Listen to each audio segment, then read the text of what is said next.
एक मोठी बातमी समोर येते आहे। मुंबई विमानतळाला आग लागलेली आहे। शॉर्ट सर्किटमुळे ही आग लागल्याची माहिती समोर येते आहे। मुंबई विमानतळावर ही आग लागल्याची माहिती समोर येते आहे। ही थेट दृश्य आपण पाहतोय। मुंबई विमानतळाची ही दृश्य आहेत। मुंबई विमानतळावर शॉर्ट सर्किटमुळे आग लागल्याची ही दृश्य समोर आलेली आहेत। अग्निशमन दलाला पाचारण केलेलं आहे। अग्निशमन दलाकडून आता या ठिकाणी आग विझवण्याचे प्रयत्न सुरू झालेले आहेत। शॉर्ट सर्किट झाल्यामुळे ही आग लागल्याची माहिती समोर येते। आगीवर नियंत्रण मिळवण्याचे प्रयत्न सुरू झालेले आहेत।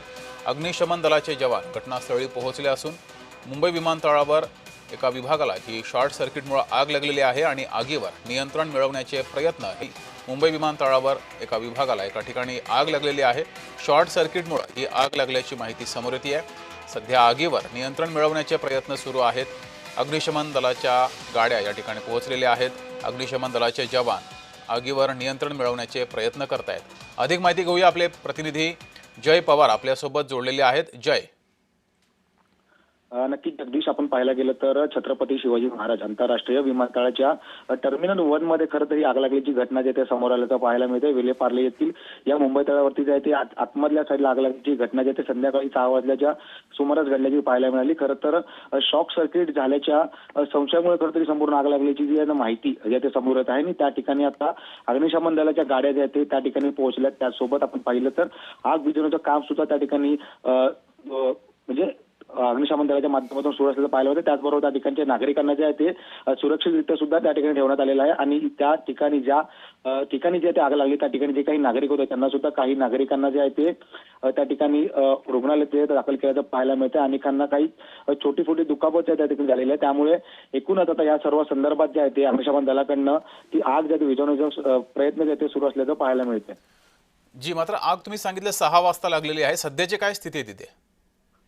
सध्या जगदीश आपण पाहायला गेलं तर आग जे आटोक्यात आलेली आहे, मात्र जे धुकांचा जो लोद आहे तो त्या ठिकाणी अजून असल्याचं पाहायला मिळतो। त्यामुळे एकूणच त्या ठिकाणी जे भीतीचं वातावरण जे ते झाल्याचं पाहायला मिळतं। खरं तर आंतरराष्ट्रीय विमानतळावरती जे संपूर्ण घटना घडल्यामुळे त्या ठिकाणी जे नागरिक आहेत त्यांच्यामध्ये चिंतेचं वातावरण झालं आणि त्यामुळे त्या ठिकाणी जे अग्निशमन दलाचे अजूनही जे जवान आहेत ते त्या ठिकाणी कार्यरत आहेत आणि त्या ठिकाणचे जे काही आग लागल्यानंतरचे जे ज्या ठिकाणचे त्या जे सामान जळाले आहे त्यांच्या सुद्धा आता ते शोध जे घेताना पाहायला मिळतात। जे मात्र जय, याचा विमान सेवेवर काही परिणाम झालाय?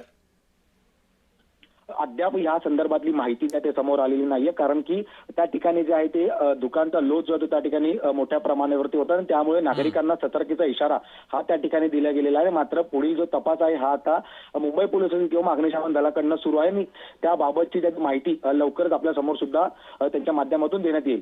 ठीक आहे, धन्यवाद जय दिलेल्या माहितीबद्दल। तर आग विझवण्यासाठी प्रयत्न सुरू आहेत। संध्याकाळच्या 6च्या सुमारास ही आग लागलेली आहे। मुंबई विमानतळावर टर्मिनल 1 या ठिकाणी ही आग लागलेली आहे। शॉर्ट सर्किटमुळे आग लागल्याची माहिती समोर येते आहे। इथल्या सर्व प्रवाशांना तसंच इथल्या कर्मचाऱ्यांना सुखरूप बाहेर काढलेलं आहे आणि आता अग्निशमन दलाकडून इथे आग विझवण्याचे प्रयत्न सुरू आहेत। अग्निशमन दलाच्या गाड्या घटनास्थळी पोहोचलेल्या आहेत आणि अग्निशमन दलाच्या जवानांकडून आग विझवण्याचे प्रयत्न सुरू आहेत। टर्मिनल 1 या ठिकाणी ही आग लागल्याची माहिती समोर येते आहे। तसेच या आगीचा विमानसेवेवर कुठलाही परिणाम झाला नाही अशी ही माहिती समोर येते आहे। दरम्यान शॉर्ट सर्किटमुळे ही आग लागल्याची माहिती समोर येते आहे।